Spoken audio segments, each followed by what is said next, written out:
with anything really. Necessarily. Not in this class. I've actually mentioned it, I'm sure, in some other lectures. But since if you come early, I'll tell you stories, right? If you don't have any questions. So this is the hot dog cooker story. And it's a materials selection or a materials mix-up problem. Anyone ever had ballpark franks? Made over here in Everett. Okay, so I get a call one day. They need a metallurgist because their hot dog cooker is falling apart. And so I go over there, and their hot dog cooker is about 3 or 4 times the size of this room. It's actually a stainless steel tunnel that has steam in it. And they make a lot of hot dogs over there. And they basically hang, they hang the hot dogs up and they basically send them into this steam cooker, and it's a continuous conveyor tunnel. So it goes in raw and comes out cooked, and then they package them. And what had happened is they had this cooker for years and years, and the way they explained it, all of a sudden the steel started falling apart. And here's one of the pieces, here's another piece. And the only reason I'm telling this story is because just last week we found some of the pieces as we were cleaning out some junk, okay?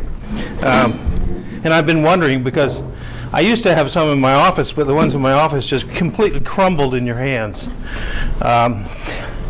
This is the stainless steel, and it was just falling apart. Well, so I asked a couple more questions. Well, you say this is the same cooker? Well, yeah, except we replaced some parts. Oh, okay. So there was some change that occurred. I mean, something just doesn't work for 20 years and then just all of a sudden fall apart, right? There has to be some event, okay? Well, it turns out they had to replace some. Some were just worn out because it does have moving parts in there.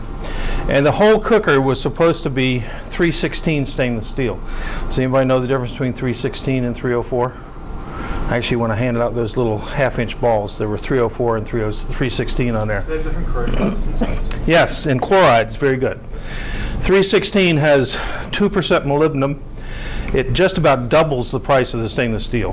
Molybdenum probably is going for $50 or $100 a pound right now, and 2% in a ton of material is 40 pounds, and 40 pounds times 100 is $4,000, right? So you could double the price of your stainless steel by having 2% molybdenum as opposed to 304 stainless steel. It's exactly the same composition except it has 2% molybdenum. There's a grade 317 that has 4% molybdenum, and that's actually for implants in the human body, because in the body your body is about the same salinity as salt water. When I was in elementary school, they taught us that's proof that we all came from fishes in the sea, because we had the same salinity in our blood as salt water. I don't know if that's true, but anyway, that's what they taught me in Catholic school. Anyway, but I was supposed to believe it. Anyway, I'm not sure I believed it then, but anyway, I do remember the little video of the little fish growing legs and walking up on land. But in any case,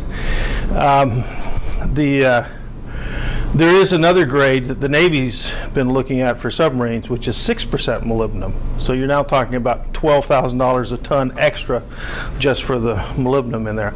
Anyway, what happened is they got 304 stainless steel without the molybdenum in the hot dog cooker. And guess what? There's a lot of salt in hot dogs. And so 316 had been working for years. I mean, I could have brought in a book that basically says 316 will take 3,000 parts per million chlorine, and 304 will only be corrosion resistant with 1,000 parts per million chlorine. Well, whatever the level is, and it depends on other environments like how much oxygen is around and stuff. It turns out the new replacement parts were just literally crumbling in the higher salt content. That's the most dramatic example I've ever seen of parts falling apart in 304 versus 316, just because of a little more salt in your hot dogs. Okay, so although I do have a current problem where one company was making desalination pumps to sell around the world. And what are the major major countries that they use desalinate water for drinking? Yeah, the Middle East, exactly. I thought you said Paraguay for a second. Arab, okay. I thought Paraguay, they got one of some of the wettest areas of the world. Anyway, the Arab countries, yes. And so they sold all these stainless steel pumps, and they were all supposed to be 316, and they put some little inserts in there that turned out to be 302, 302, which is like 304. And within a year, the bearing was falling apart. Okay, because these little inserts held the screws that held the bearing together, and the company basically, it ended up destroying the company's reputation in the desalinization business. So anyway, okay, why don't we? You want to start videotaping? Oh, you got all that? Okay. No questions? So let's finish up on measurement science today, and then we're going to get into standards, codes and standards. Today I wanted to talk about the fact that there are limits to properties, and in fact, I hand this around.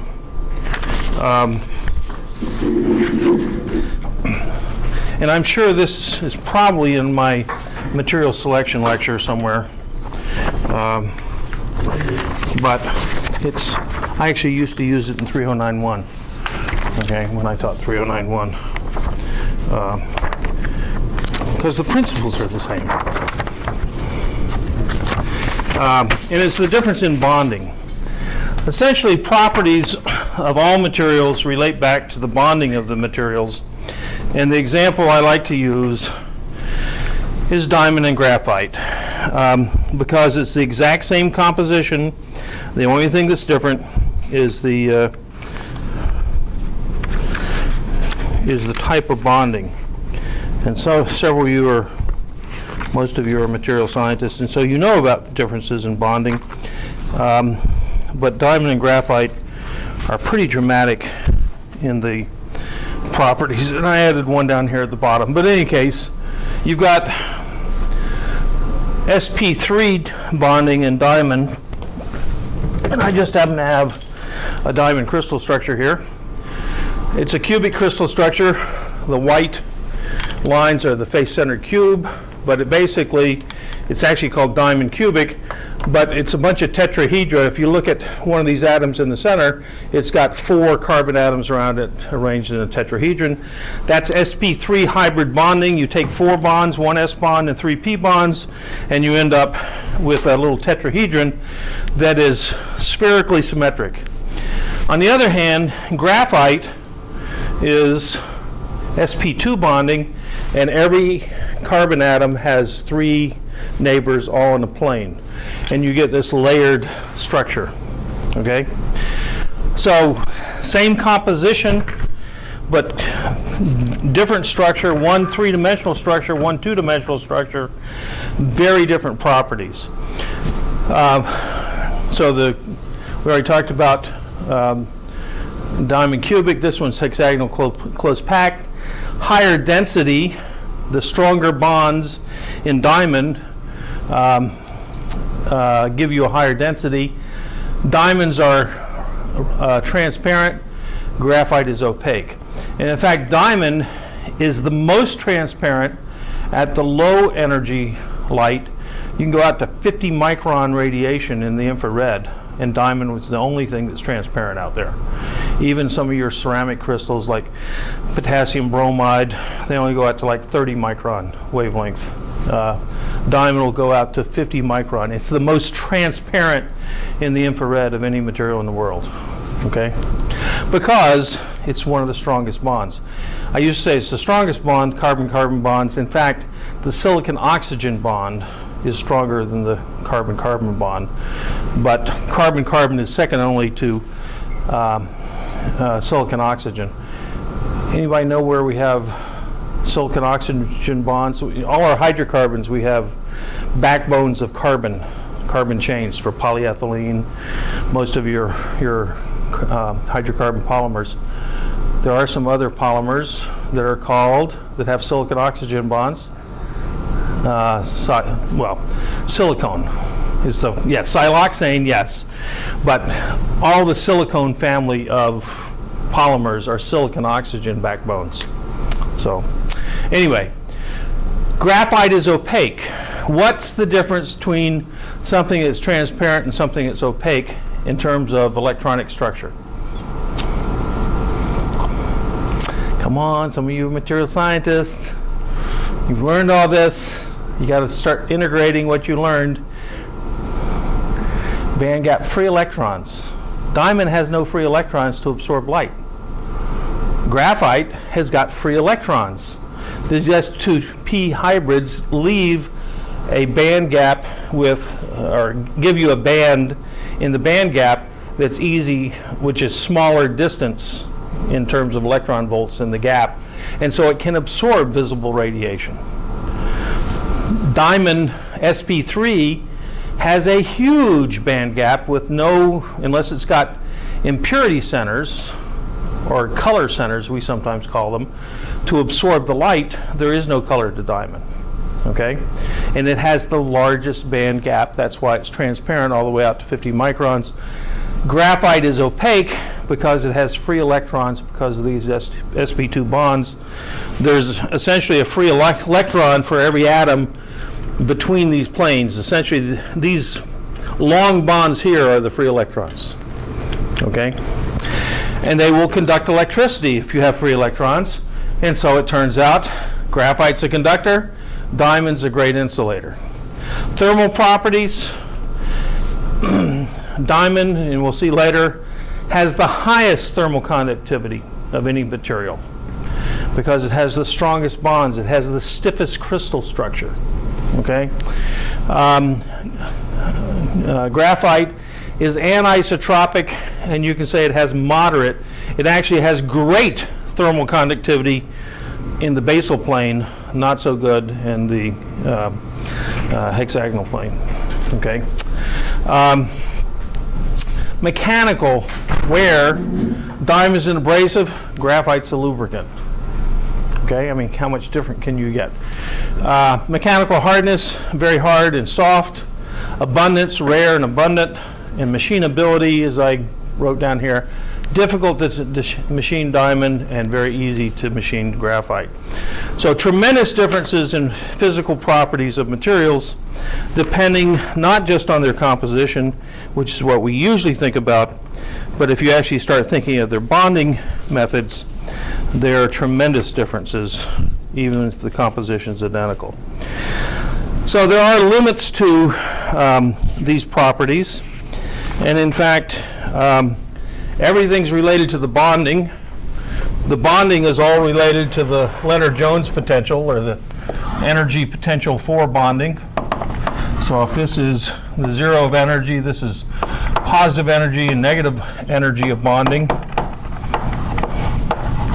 And we talk about an atom right here and another atom out here at some distance. The potential energy of bonding looks like this, sometimes called the Lennard-Jones potential or whatever. The equilibrium distance of separation of these two atoms is here. And so out here at infinity, there's very little attraction. It turns out there's only attraction within 3 or 4 A distances. You get 10 A distances away and those atoms can hardly see each other. In fact, what's the distance between atoms in this room, in the air in this room, or molecules in this room?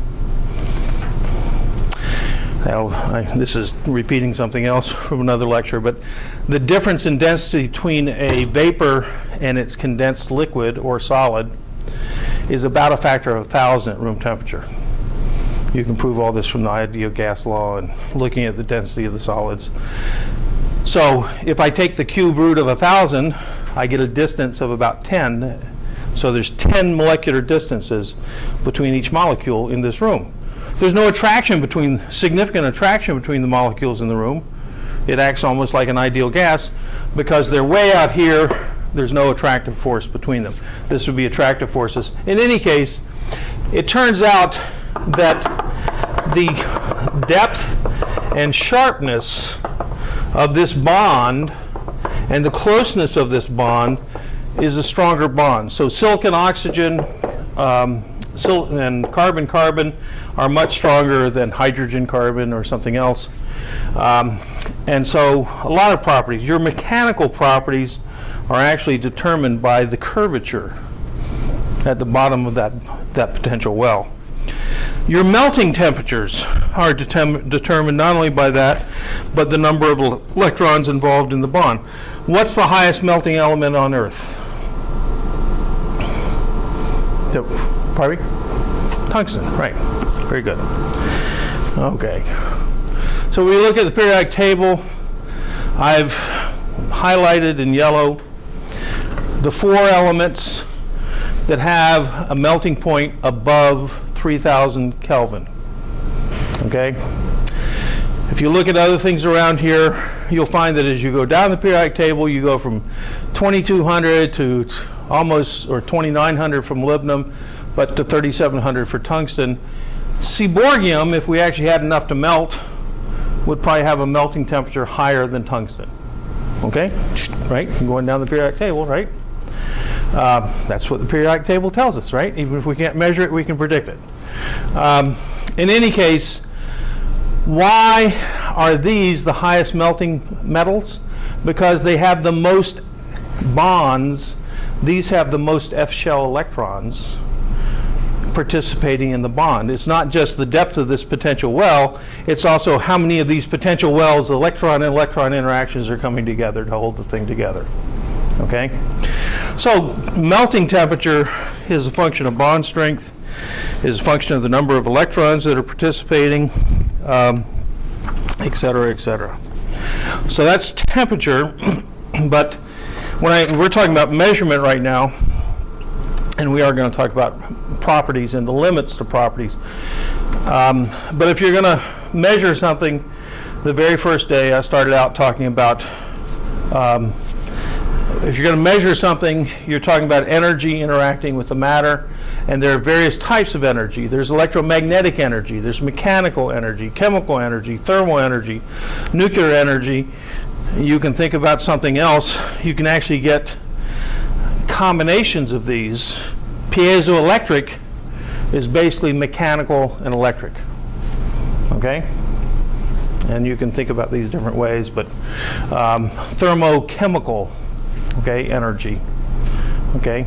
There's various ways to combine these, but nonetheless, there are only certain types of energy, and the whole science of thermodynamics that you've learned basically is trying to quantify these energies.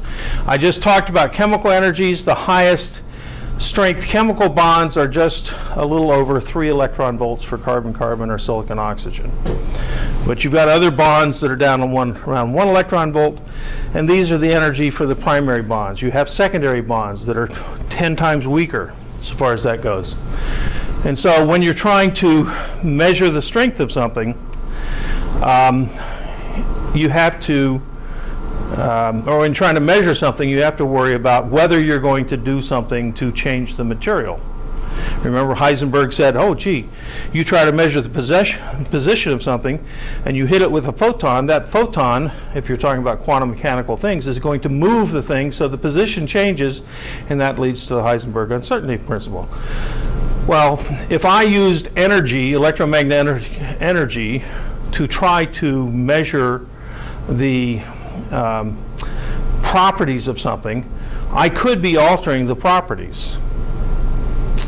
And one example is if you walk out in the sun and stay there for a while, you'll get a suntan. What are you doing?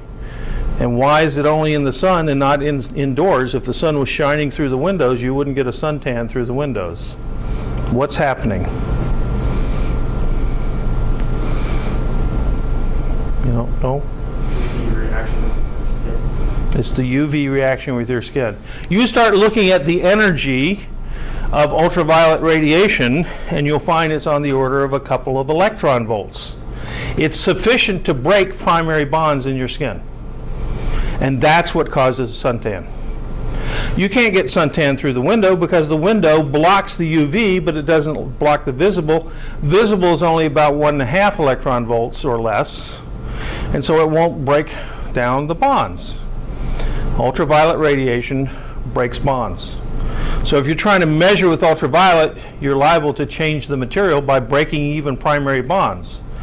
You do it with visible light, you could be degrading polymers with their secondary bonds, okay, so far as that goes.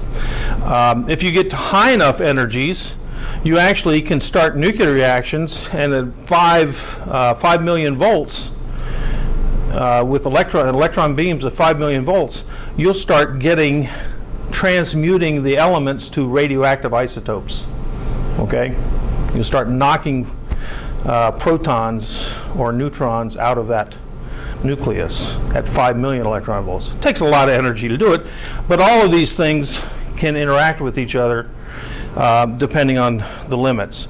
I'm not going to go through all the types of the electromagnetic spectrum, but there is a little summary I found that talks about what happens in different energy ranges for electromagnetic radiation. The main interactions with matter for radio waves is essentially you can cause electrons to move around. Okay? That's like an antenna. Okay? You can move electrons in a metal if you have free electrons. There's not a lot of energy to radio waves. Remember, what's the energy for electromagnetic radiation? Einstein won the Nobel Prize for this. E is equal to h nu. He didn't win it for relativity, he won it for the photoelectron effect. That the energy is equal to the Planck's constant times the wavelength. You learned that in freshman physics. You haven't forgotten all your freshman physics yet, have you? Anyway.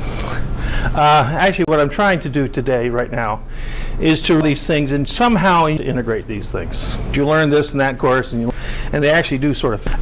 Well, anyway, wave through infrared plasma and actually start to rotate molecules. You can start. How does a microwave? It's tuned to 2. By know why the tuned to 2.45 gig. That's the rotation frequency. And so, for example, I'll get there on the way, and if I get some for breakfast. Fresh, so I'll stick them in the microwave, and the chocolate absorbs the radiation, then the surrounding can burn the core if I leave it on full, because all those are heating up and they make the are not. But you could have grease bond. But most foods, like you want to heat up your tea or even heating up a steak. Anyway, near infrared molecular plasma oscillations in higher frequency. We use infrared to measure the properties of materials, organic.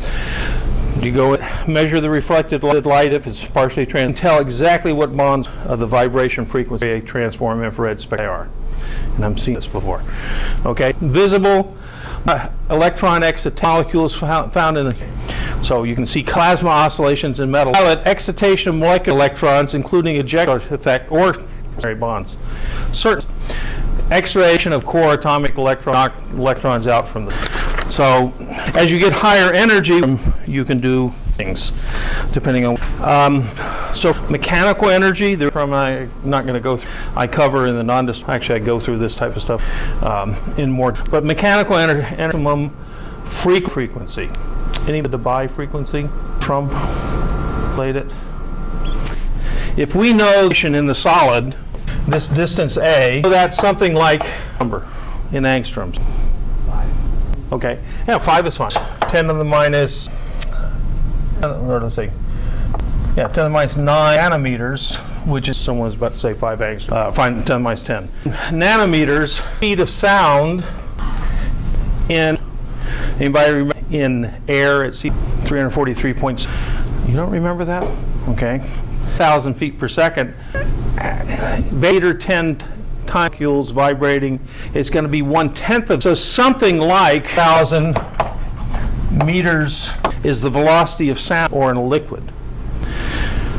Now, you can go look it up in the CR nowadays. But like 3,000, 5,000, and as are vibrating. Mechanical energy is in one atom. Other atom.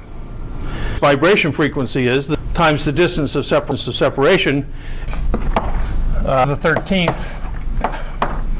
The frequency.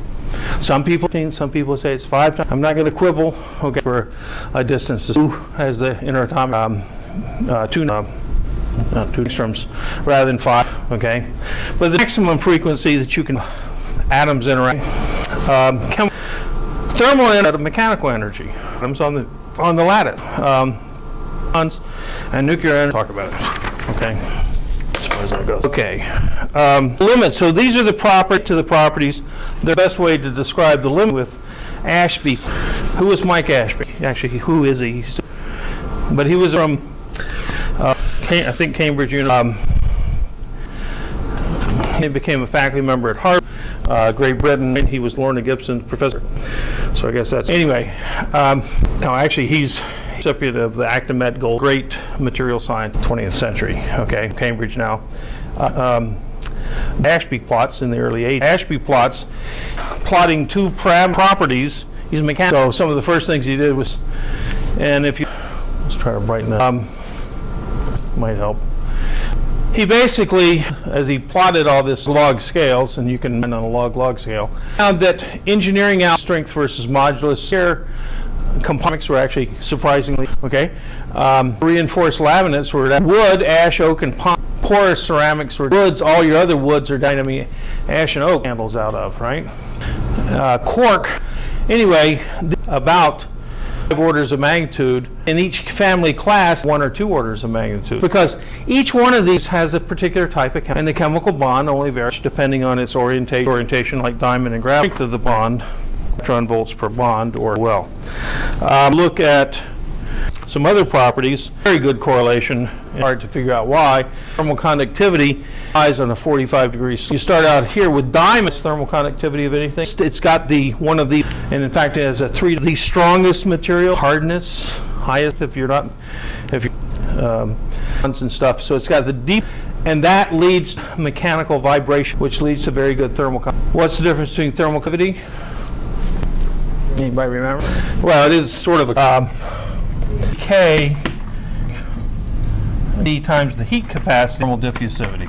So thermal conductivity divided the heat capacity is equal to the thermal diffusivity. Directly correlated that much. Solids, if you study fairly tightly. There is something as polymer foams have a lower thermal order of magnitude else in the world, right? Because they're really and a solid. So I brought you something, give you a little of polyurethane. Has anyone ever used them? You can go to the hard, buy a little spray can stuff and just that stops growing. Basically, they're most and another them together. When you square, you can use minutes and then it's done. Whether okay, because it clogs itself. And actually, to spray foam insulation is the best material. You can see it right there. It's light. It's all nice and white, but reaction. A little white cube of this. I could stick it in a furnace for the smoke, and it gets even darker, toasted like a marshmallow. Right? At 500, and it actually starts to burn. Out. They used this as spray foam back in the 1970s. They were all over the place. It's the world because it's batting in there. You know, when you just lay the batting in there and it expands to fill panties. And it's such a good sight, increase the radon, doesn't breathe like the old. Well, I really will have you can spray in, which some guy did, actually Woods Hole, attic as he was rebuilding down his house. Okay, last year, burned down because of when they were installed. This is the fire. You can see it's charred. This lower level layer, not supposed to put these layers on, and they were squirting the eaves like this, and they were squirting it. And too much attention, and they got this in some cases. You can actually see here, see the surface is actually a little darker because of that thing. And you can see the thing, internal layer heating up, good insulation. Thermocouple down in here, 100 degrees. Anyway, you could put something in here very, very hot and you won't feel a good insulator. Well, actually, it wasn't part of the fire. It turns out faster, there's data on this, more oxygen on the surface. This stuff, polymer, it actually forms carbon cells. They're sort of filled with carbon. It does start to overheat, but if it goes to the oxygen in the air, overheat, and if you put another stuff that you just put down to the 400 degree temperatures, then the thing will burn down your house. So It's safe when installed with instructions, except when the doesn't give the right instructions. Sorry. Anyway, the point is that there are limits to modulus versus thermal expansion. Need a little curvature to this one. That goes ash together. Oh, here it is. This is from like the material selection and mechanics, and it's just a whole Ashby plot. Then around 2000, Harvard, he went becoming a very wealthy man of materials properties, and he started a company, GRANTA. But basically, it's a soft. Instead of looking at things, can look at it in multiple. So if you want to pay $50 for his computer program, you can get, and actually they didn't.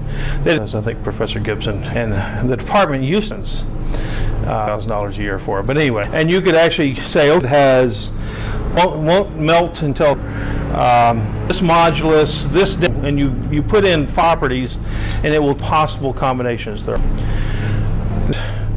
You know, actually, I think they do have some cost. You put in beryllium, and it doesn't toxic. Okay, they don't always tell you. Then cost. It may not give you what diamond is the best material to build. Okay, well, good. But it's not necessarily affordable. So you have to still have some scientists still have a job on what comes out of Granta. There are ways. Granta is to look at the limits of process can work. And some of the other videos I'd like to talk about in the mid 80s and build up. Well, actually, even before that, transport. Around 1980. With a supersonic transport, instead of a 740, about 45,000 into outer space, where there's no, if you actually can get to 16, and you could go in 2, okay? Phase, and then you're up and out, down. But that was the SSTs. In fact, an SST, and the said for commercial. So they found out who built it, the British supersonic transport in the 80s, and this showed the capability of and how they could build something that wasn't the United States. It's really more the United States. We actually looked at the pride thing among the French and the British. Anybody know what happened? Why? Because planes of junk on the tarmac, okay, or on the Concorde's wheels, supposedly on takeoff, and they only had like 5. Sort of expensive. It's sort of like this. While they were building the Concorde, which were also sort of financial. I flew the. I had to come back on a Friday evening. I would pay the extra $2,500 for first class. It was first class. Everybody wanted to be, and it was been on because they only had full time. They just fly across the. Maintenance on it was terrible. The seat 1B, which is 6 weeks ahead of time, and I was, business class. And they paid for business class extra $2,400. This was.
1990, early 1990s, 20 years ago. $400 out of my pocket, but I've never flown an SST.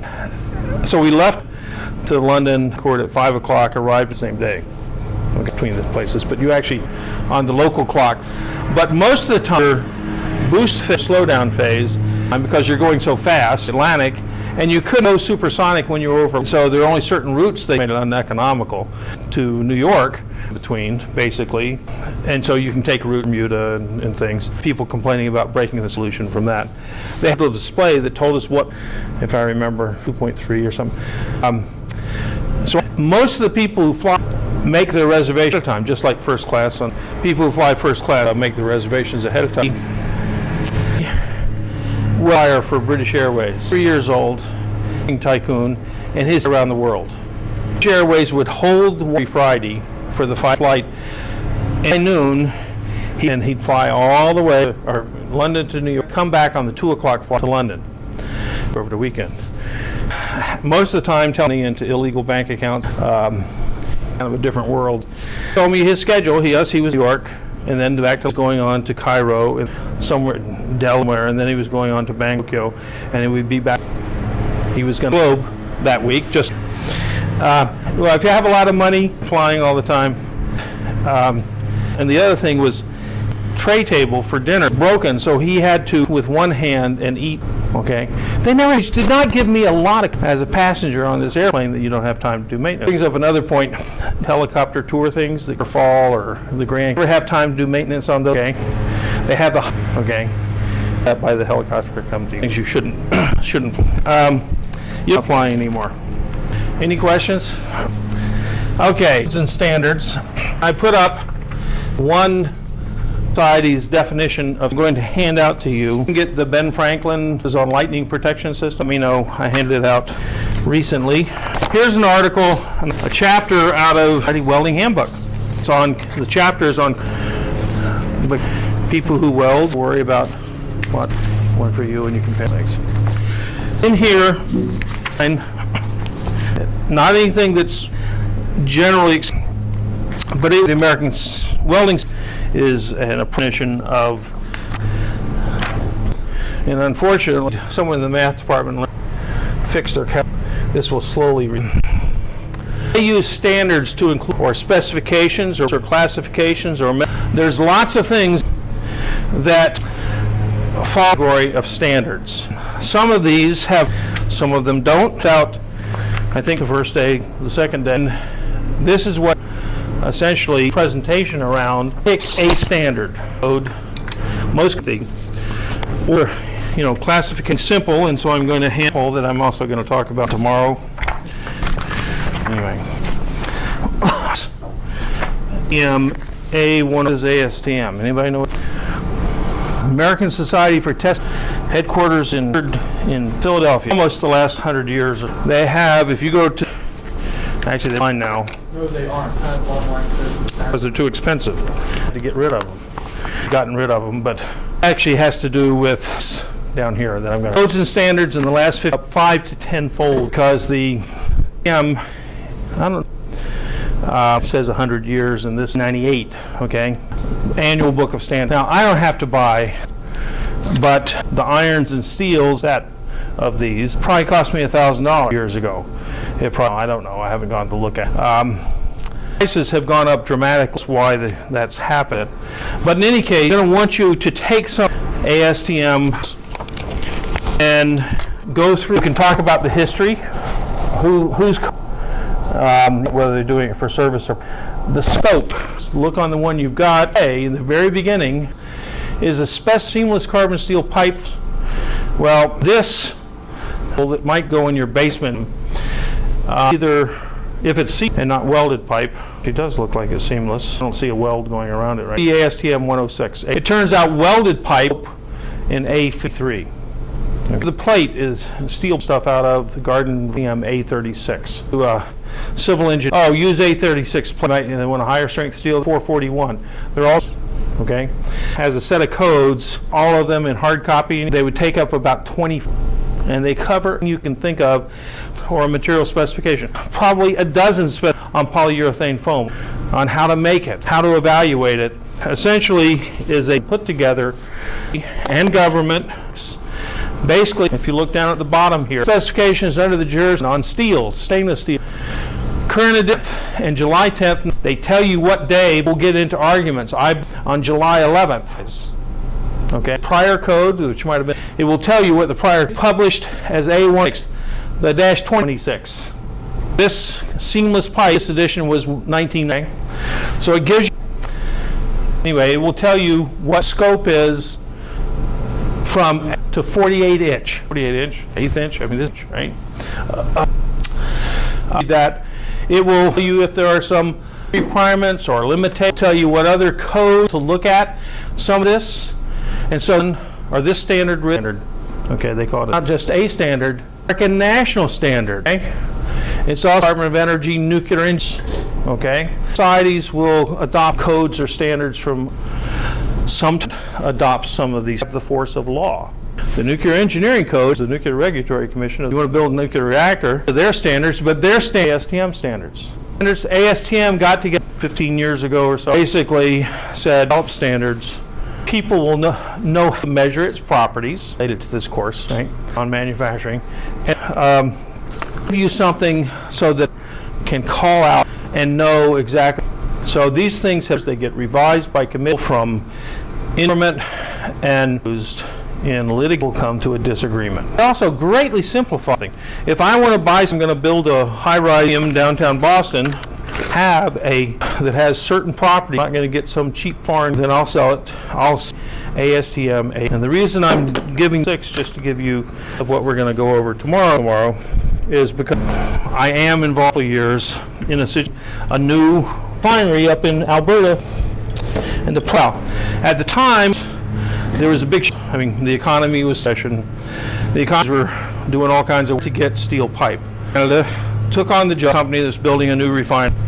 I don't know, $500 million. And they said, go find us some pipe. We can't find. People go out. They specialize in stuff, and they find pipe in 10, 12 inch, 20, and they get them and these been fabricating it and making a refinery that's going to be up there, you know. And when they're doing a hydro test, they do the thing after they've welded every water in and they pressurize, so a performance crack and they bring in some.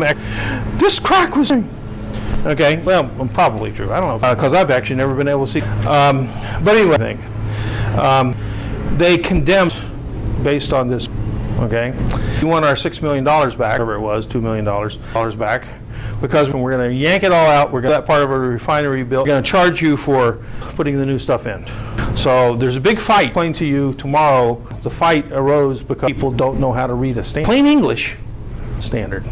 Okay, yeah, if they could.